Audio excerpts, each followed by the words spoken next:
So bringing this into understanding that there's mental constructs and there's phenomena, and they come together.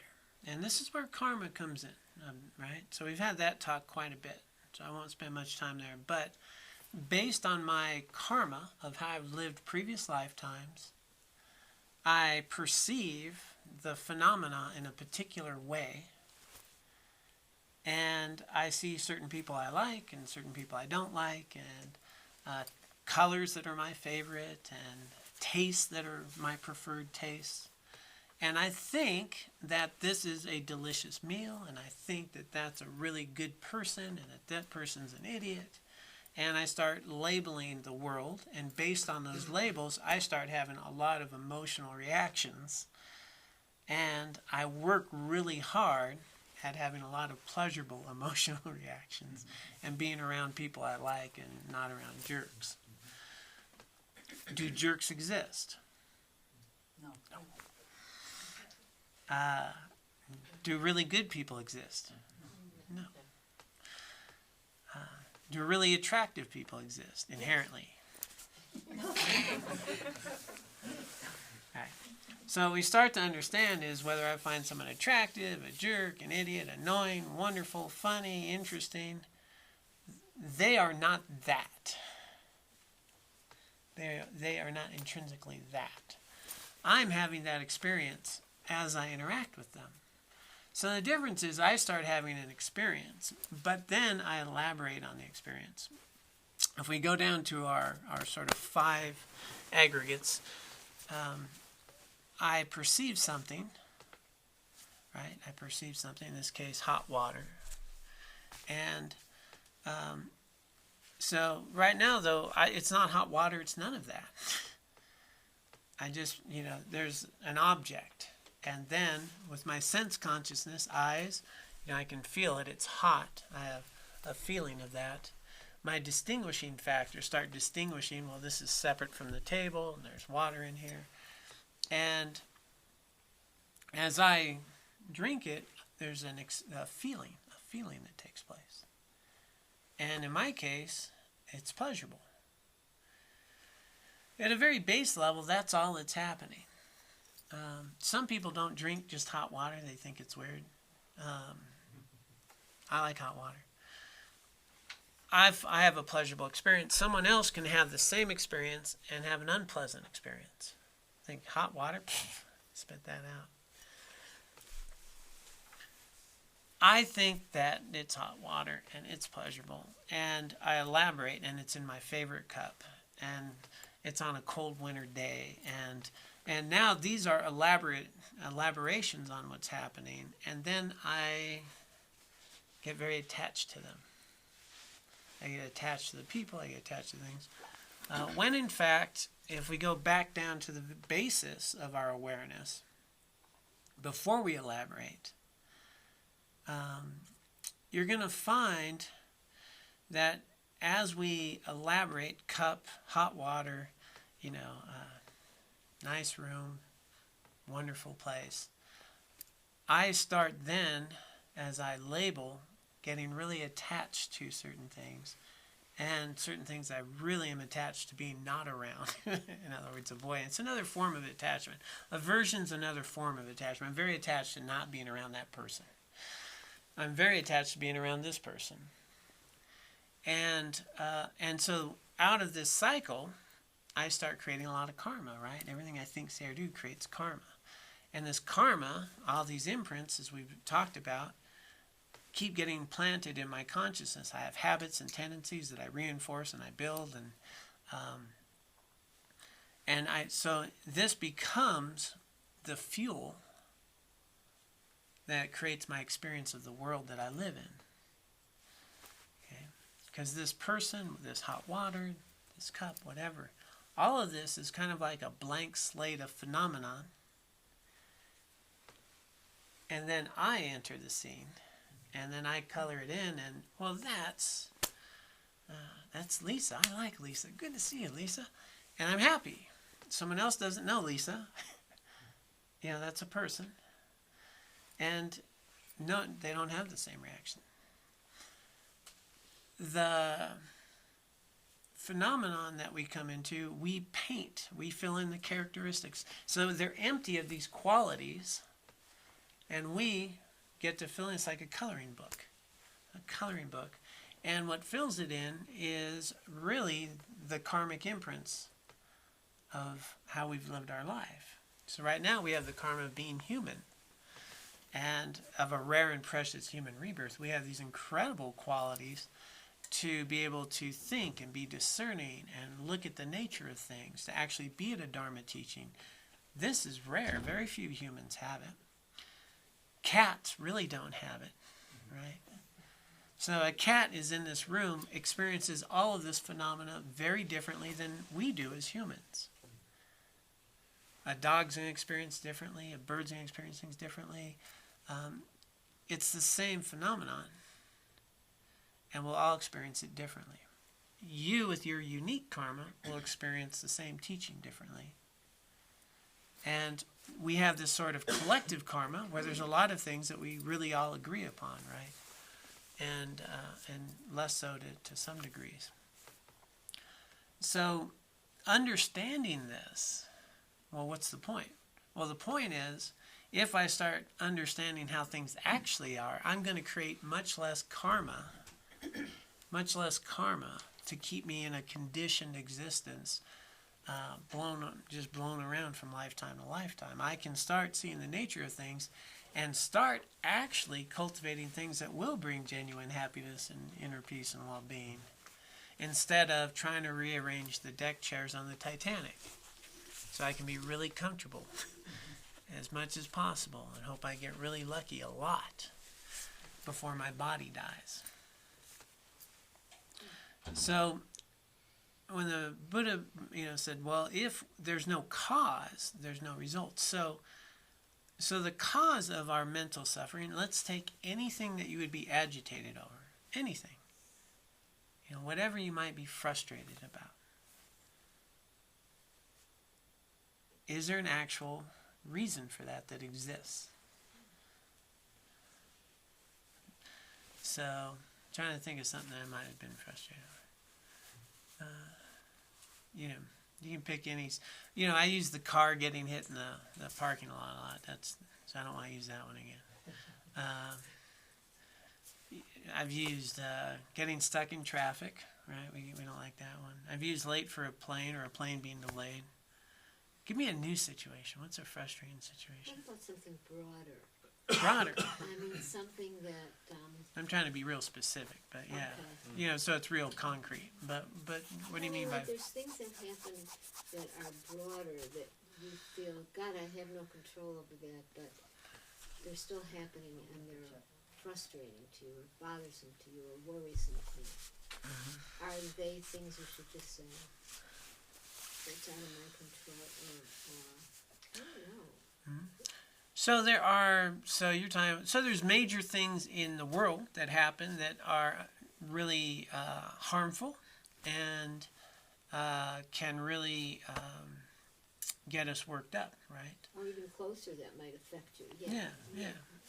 There's a lot of harm going on. Mm-hmm. And this is an important point because there's an idea that says,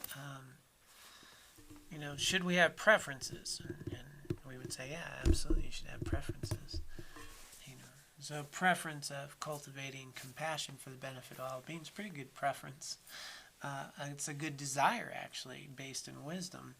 When we seek and notice our suffering, the suffering's around an attachment of misperception. So there's all types of things that are happening, elections and laws, and I don't want to get political here. Right? We just had some things passed.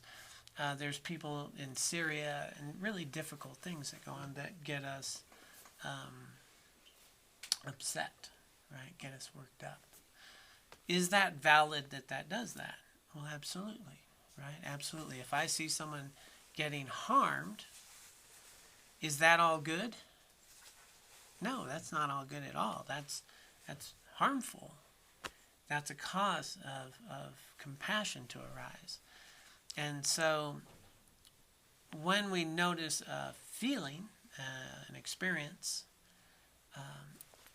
and when that comes in, what we want to look at is what is it we can do, right? What is it we can do?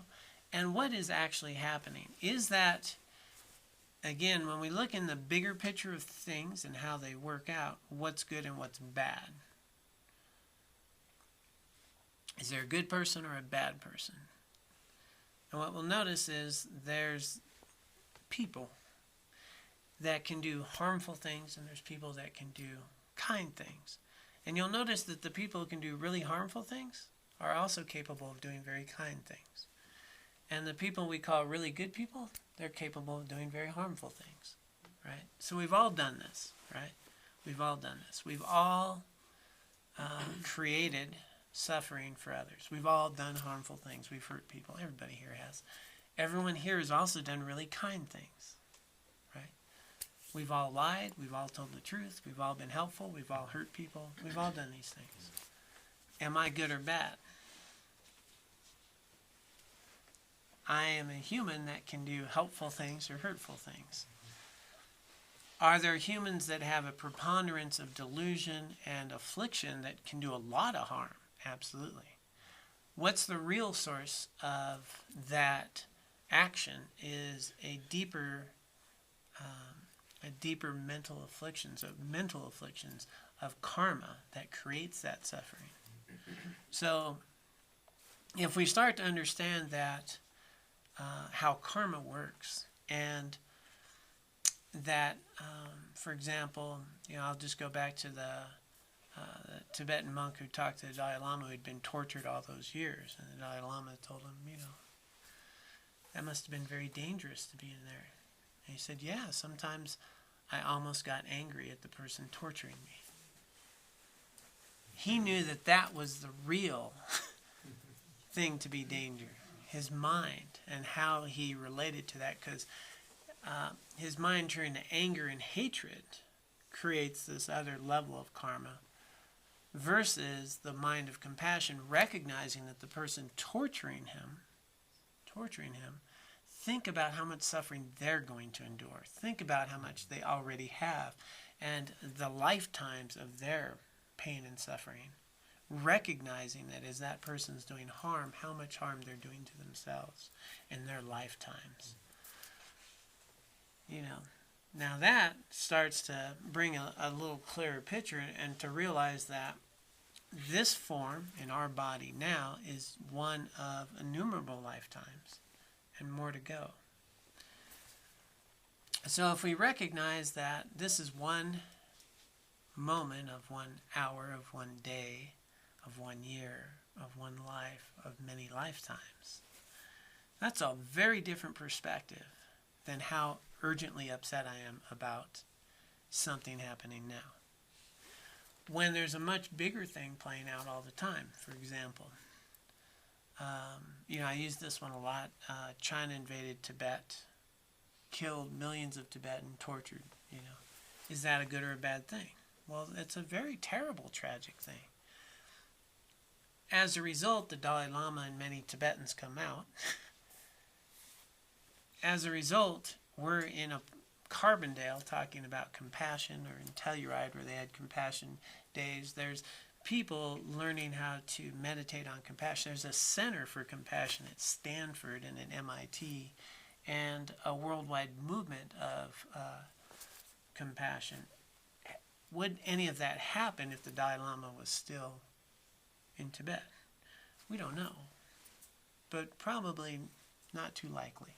So was that a good or a bad thing? Well, in absolutes, there is no absolutes. It was a terrible thing that happened, but the results are much bigger than we know about. Likewise, difficult challenges in our life become our opportunities to grow, right? When we think about our own emotional and spiritual growth, usually they resulted from pain and suffering. That's what got us here.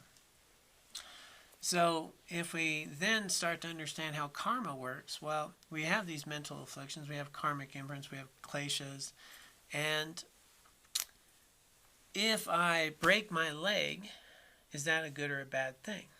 See, our mind says that's a bad thing, or I'm unlucky. Karmically, it would say, I just got rid of a bunch of karma. Whew. Got rid of that. Could be worse. Could have lost a leg. And what's actually happening now is I still have the opportunity to see clearly, to practice Dharma, to make my life meaningful. And so understanding that there's a much bigger picture that plays out and how I'm perceiving these events that are happening are relational to the karma I've created. So ultimately what always matters is how I respond. And when I see things, I need to distinguish between and be a part of what we call our two truths, right? The sort of conventional reality and ultimate reality. So conventionally, I can say I'm going to drink hot water out of a green cup. Totally accurate, conventionally. Ultimately, I know that that's not inherently water, that's not inherently a cup, that's not, those are constructs. So, for example, here's how this works with karma. I'm human, this is water. If I have the karma of being a pleasure being in sort of like the higher realms, the same phenomenon that we call water is radiant nectar. If I'm a hungry ghost, this is like vile, smelly, pus-like stuff. The phenomenon itself doesn't change. My experience of it changes. My experience of it changes based on the karma and the body I have and the way I'm perceiving phenomena. So nirvana and samsara are no different place. It's my perception of it. So right now, I think I'm the center of the universe. I know you think you are, but you're wrong. Right?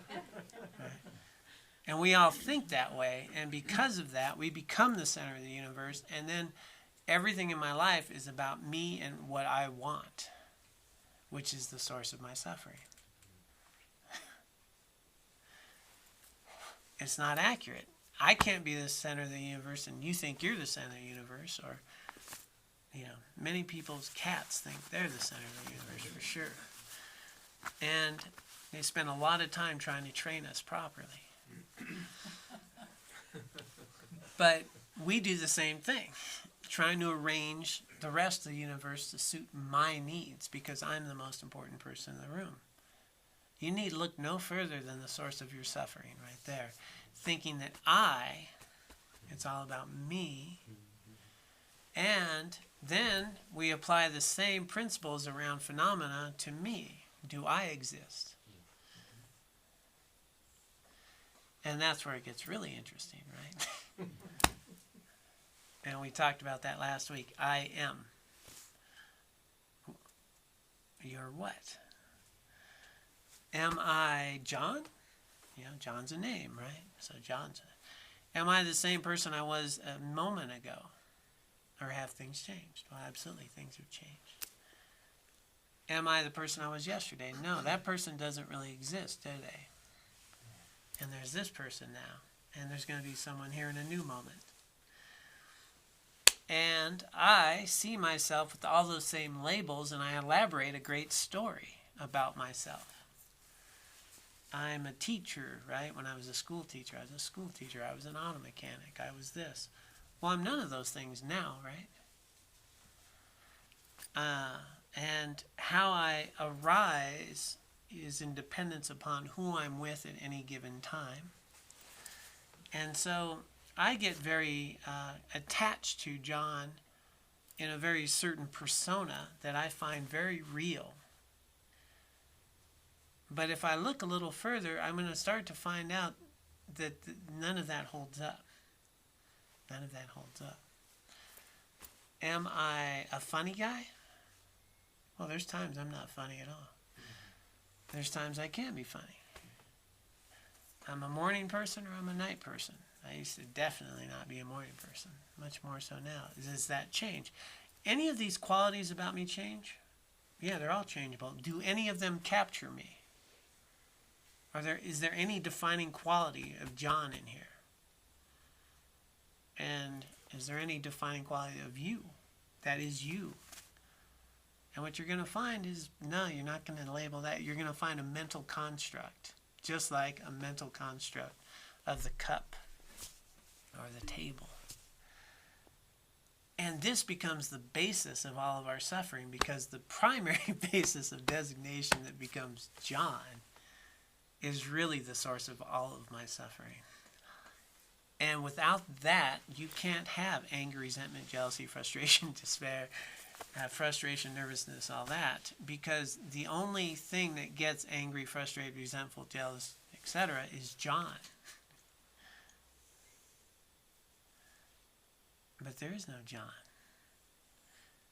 Hang on one second, let me just finish that thought. There is a consciousness that perceives the body and perceives you and experiences things that are pleasurable and unpleasurable and labels things and projects things.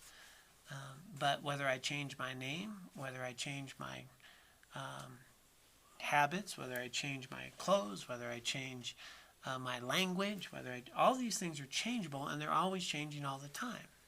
It's a stream of consciousness, and you never enter a stream, the same stream twice, right?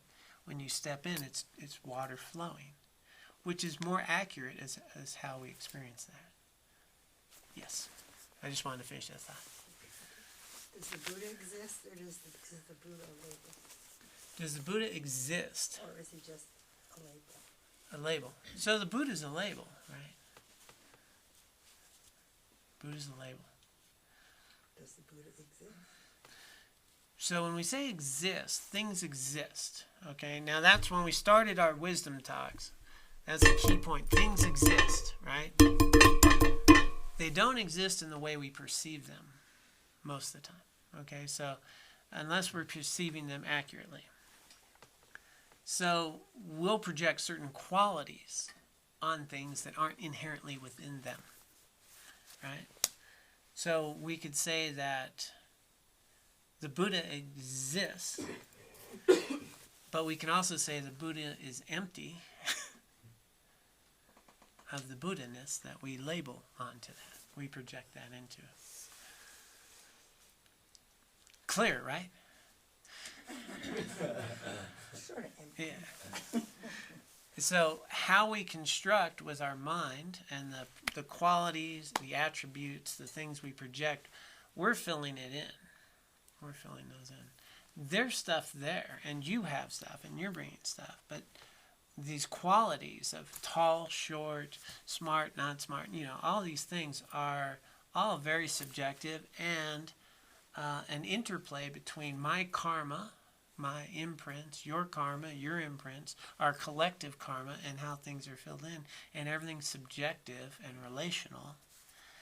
And when you look a little further at yourself, which is really where we want to get to with emptiness, is we start to understand that my pride, my attachment, and all that is connected to a very solid John that doesn't exist at all. Doesn't exist at all. There's a body here that exists. But where's the Johnness in the body? That you're not going to find.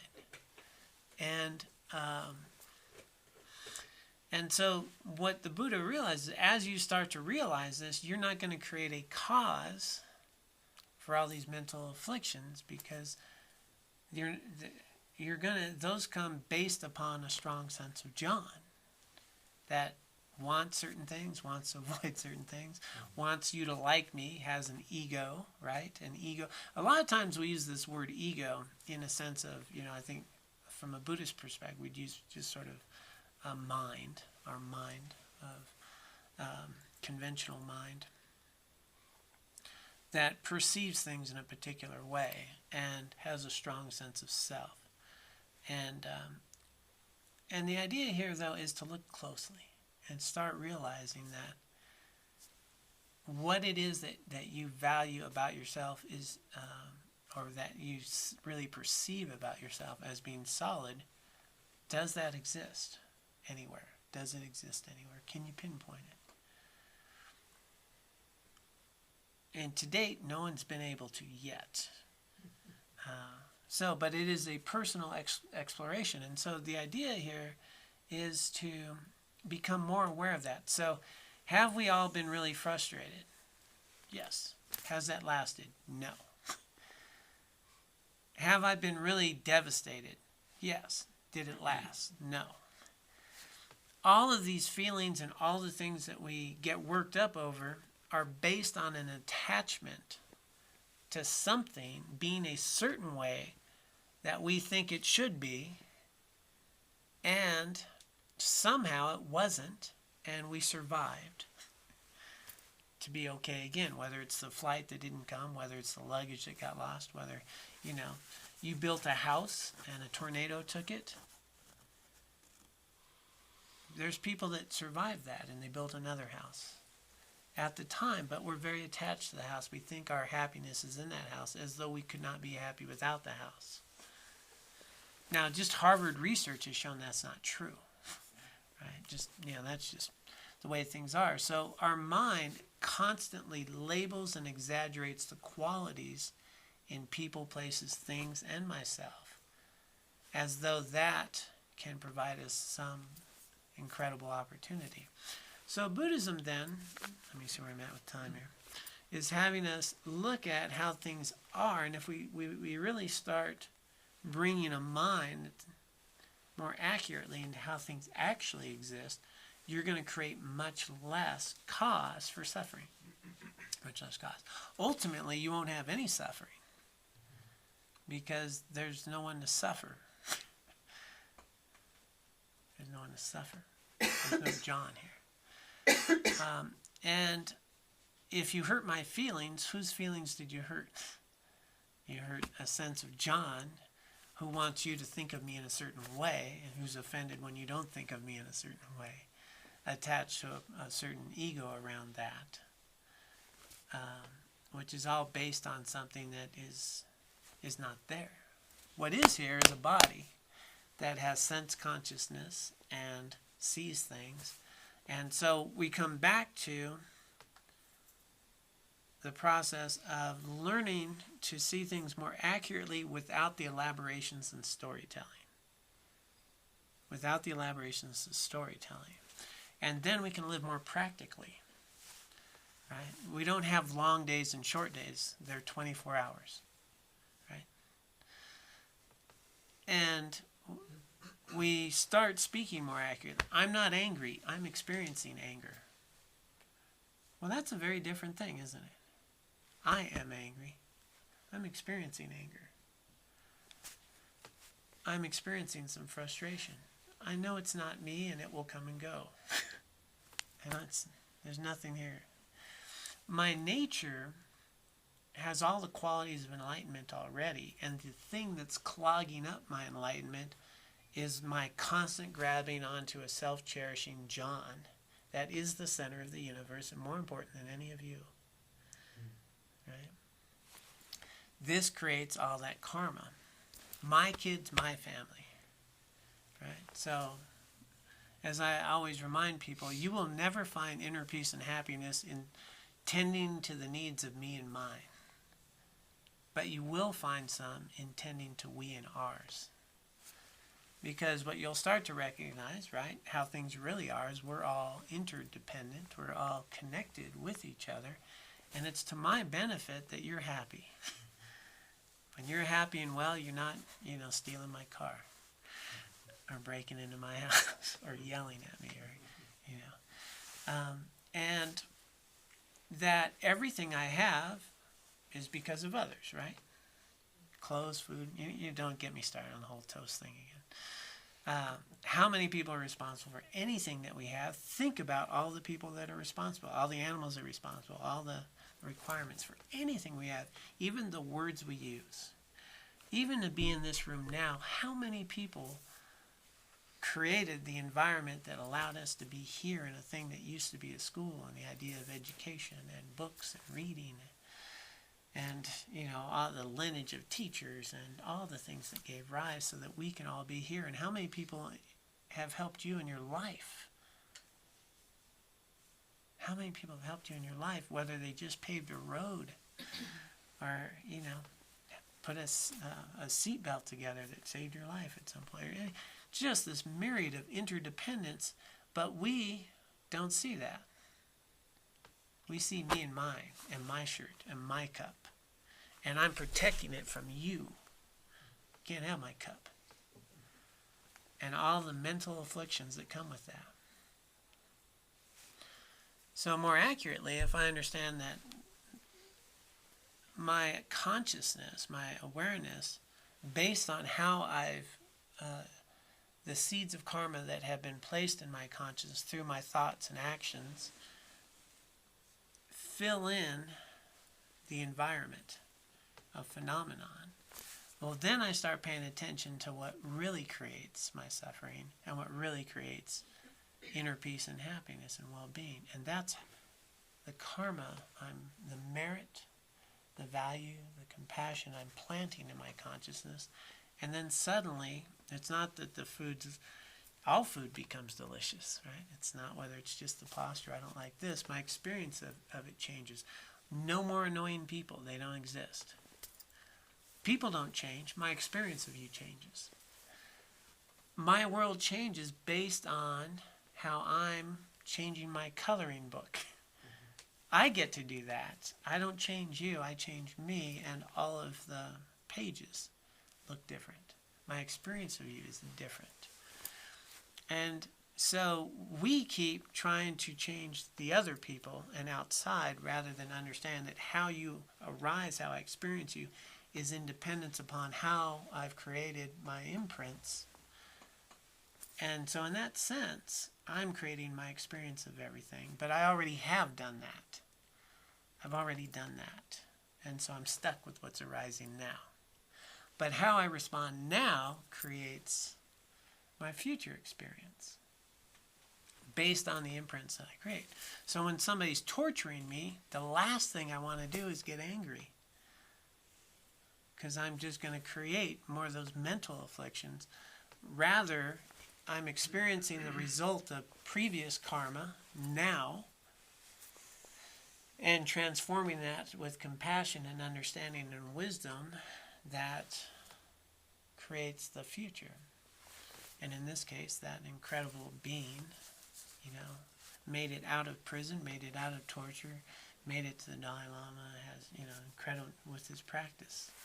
And had created the karma to have ripened to have that level of mind to be able to endure torture without anger, which is incredible. Which we all have. We all have that. We all have the 18 specific qualities of a rare and precious human rebirth right now to have the opportunity to become enlightened. And we have that. Not all humans do, very few. So the reason we bring this up is to start bringing our mind back to how things actually are. And it's just fascinating. This is our third session on this, and we've talked about emptiness and karma many times. How quickly, when you leave this room, the labels appear, and that guy's an idiot, and that person's fun, and oh my God, I don't have to talk to so-and-so again. And I'm right back in that same saddle at the center of the universe and just trying to get what I want and not lose it and creating karma all day long. So how does that change? And it changes by training our mind to come back to the nature of things and how things are.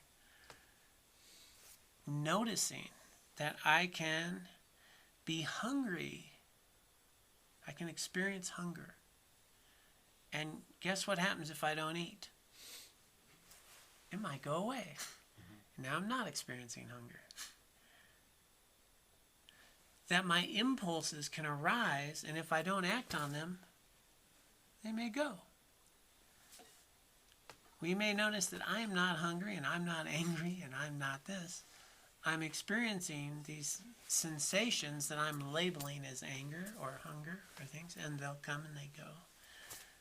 And I can eat something, and so the qualities of things, and this is, I was hoping to get to. Of course, I get excited at the last 5 minutes. I love bean burritos, okay? Love them. Of course, I eat most of them. I'm not a good example, okay? Because I just love most food. But, before my meal is I chopped up some potatoes and I boiled them and I ate them without salt or butter. And I just like potatoes, too.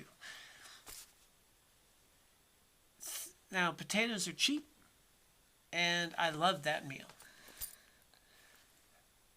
We can spend $100 on a whole nother meal, right? And this is really good. And that's just steamed potatoes, really? I actually didn't even steam them because it was being used. I boiled them. And the deliciousness or the pleasure around that, which is a mental faculty, when you're hungry, any boiled potato would be pretty darn good. And at other times, if it's anything less than this incredible meal that was prepared with all organic, stuff, and Laura's a really good cook, so she created some really good stuff. She had some miso soup, which she made really good.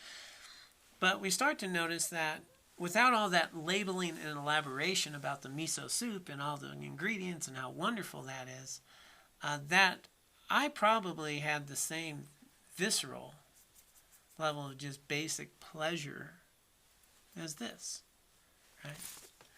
We'll say that, that's a really good quality piece of gold versus what, right? Again, a mental projection, what makes something quality versus less quality. There are certain things that hold up better than others, right? And these are judgments and there's. But where I'm getting to this is that we'll spend a lot of time on the elaborative process. And then not just any jacket will do. It's got to be this kind of jacket. And it needs to look like this. And this pair of shoes and that way. And so how you look at me and how this. And it gets very elaborate. And the things that used to be really good for us yesterday are no longer acceptable today. I mean, imagine having to dial a phone again. Man, think about all the patience you'd have. Or remembering phone numbers. We start adjusting to, in these elaborative process, things being a certain way. And we forget that all that's really a mental construct. It's all a mental construct. And we get really worked up over, I really want this kind of car, and I really want that color, and I want it to be like this, and I want, this type of, all of those labels creates just an elaborative process that allows you a lot more anguish and suffering. And as the example I use frequently is the potato chip aisle at the supermarket. So many choices. It's hard to be if there's just one bag of chips, you're pretty happy with that. You get 200 choices? Well, what about this one? Well, what about that? What if I got that? And then I got that, and I'm worried about maybe this other one was pretty good. And all of that is, again, a mental construct. And my relationship to it has to do more with my perception of it and how I relate to it than the actual thing itself. And we project it all into the thing itself. And we create a lot of karma, which keeps us stuck. And it keeps us dissatisfied, unhappy, and wondering about that other bag of chips. They have these bagels, side note, over at Heidi's with jalapenos and cheese. Which I know they are not inherently delicious. But I've been over there the last couple days.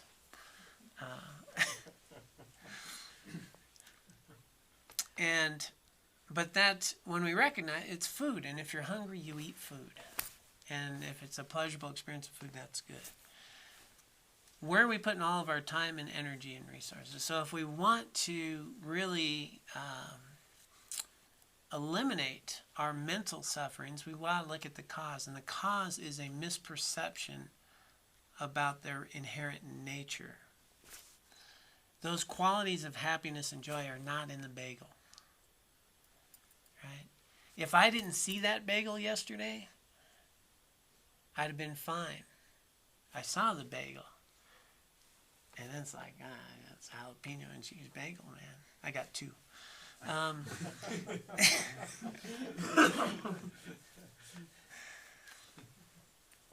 if I don't know about the bagels, can I still be happy? Sure. I know about them. Now I'm not happy because I don't have the bagels. And I know they're over at Heidi's, if you like jalapenos.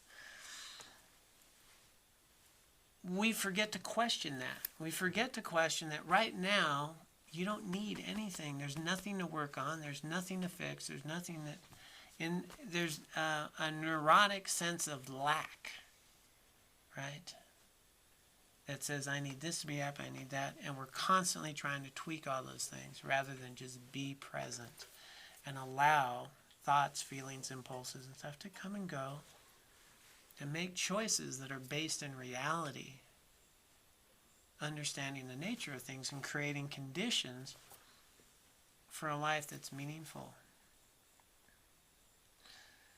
Because it looks real.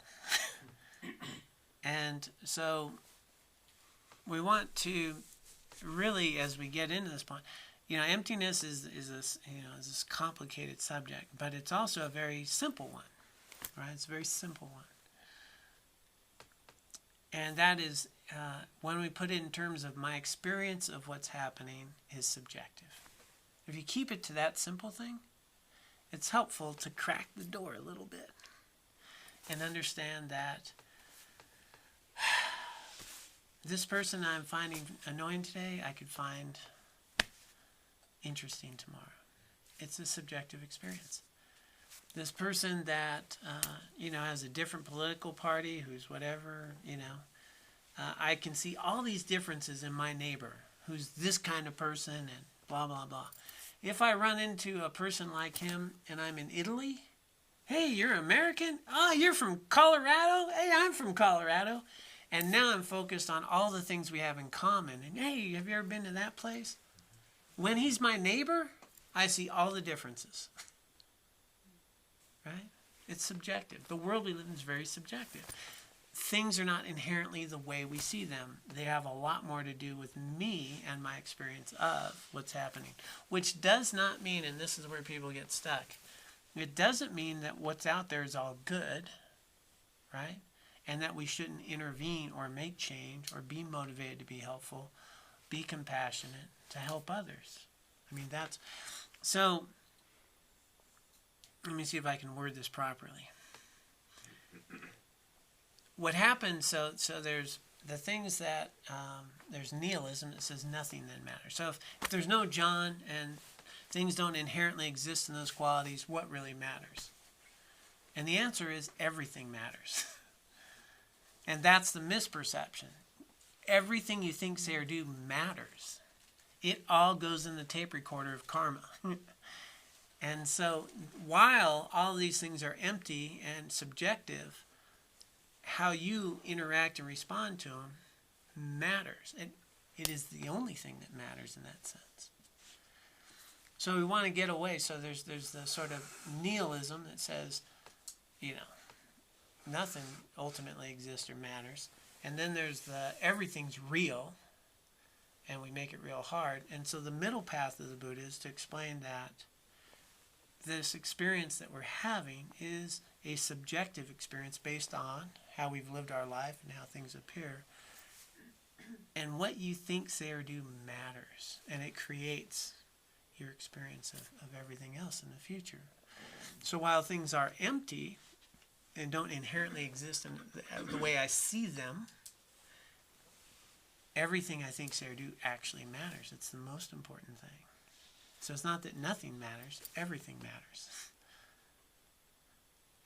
In terms of how you respond. And everything that arises is an opportunity for you to cultivate merit or wisdom and compassion.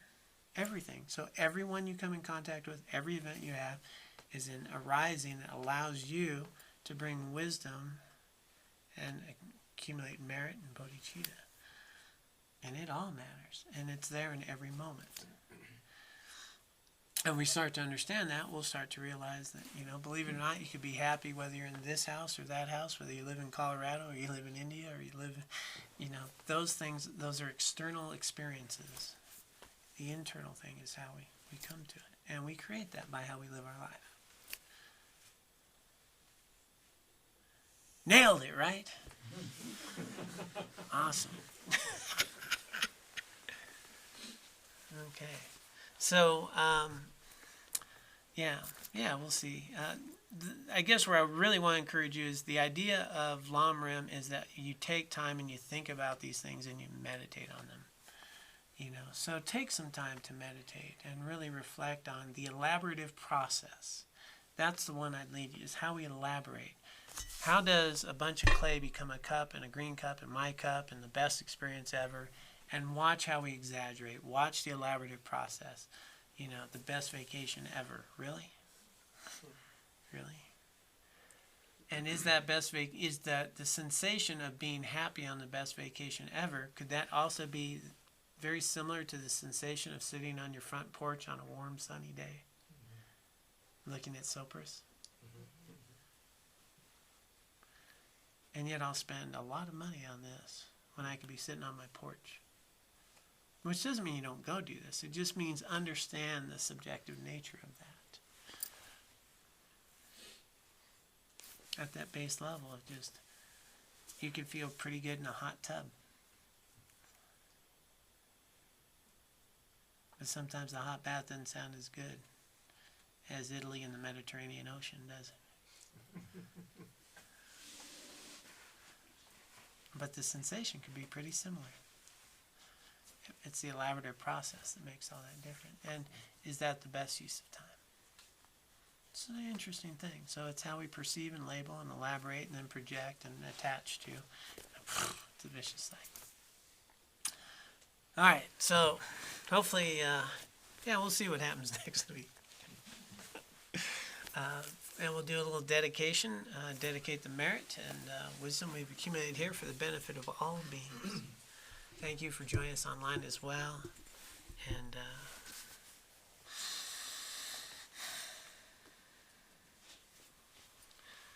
let us dedicate the virtue and wisdom we have accumulated, both individually and collectively, both here today and throughout our lives. We dedicate this for the benefit of all beings. May all beings be free of suffering and find ultimate happiness and enlightenment. May we be able to use the merit and wisdom we've accumulated here today and throughout our lives to purify our own minds, to help us see clearly, to cultivate our own enlightened qualities, so we can be truly beneficial to all beings.